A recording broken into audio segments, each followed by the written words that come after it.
hoffen wir das. Wir dürfen uns eingangs bei Ihnen entschuldigen, dass Sie lange warten mussten. Es hat ein technisches Problem gegeben, das wir gerade dabei sind zu beheben. Ich darf Sie bei den diesjährigen österreichischen Meisterschaften im Taekwondo ganz herzlich im Namen des ÖSVT begrüßen. Wir dürfen vor allem begrüßen und uns für die Einladung bedanken bei Großmeister Shin aus Wien. Danke.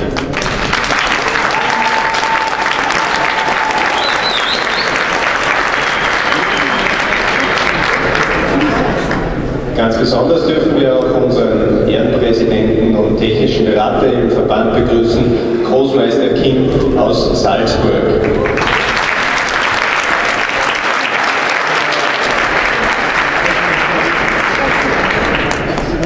Unser Gruß gilt auch Großmeister Kim aus Wien.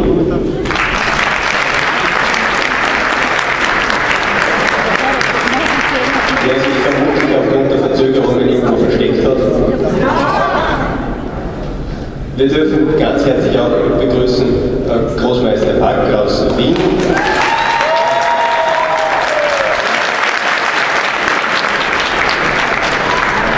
Er hat sich netterweise dazu bereit erklärt, uns heute auch als Kampfrichter zur Verfügung zu stehen, da wir hier heute einen Personalmangel haben infolge von Verletzungen, auch bei den Kampfrichtern. Das kommt vor.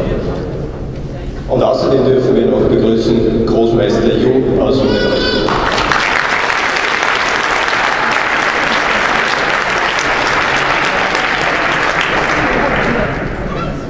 Und dann dieser Gruß, oder vielmehr der Applaus, der nun zu erfolgen haben wird, der wird jedem vom Publikum kommen. Ganz herzlich begrüßen wir unsere Sportler, die hier heute im Mittelpunkt stehen. Herzlich willkommen.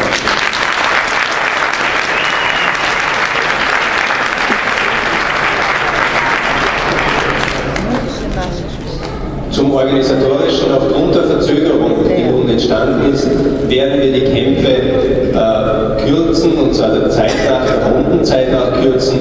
Wir werden auf 2 Kampfflächen kämpfen und die Kämpfe werden jeweils 3 Runden dauern, jede Runde 1,5 Minuten. Dies auch in Richtung der Wettkämpfer. Es wird sich einfach schneller bewegen, das passt auch schon. Und in diesem Sinne wünschen wir uns alle schöne Kämpfe, den Kämpfern viel Erfolg und vor allem einen verletzungsfreien Wettbewerb.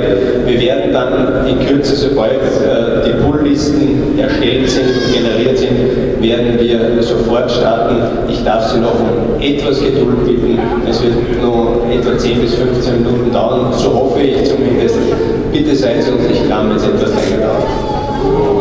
Wir dürfen Sie jetzt nochmal mit dem traditionellen Gruß auch der Taekwondo-Sportler begrüßen. Jaya, Kyunghae.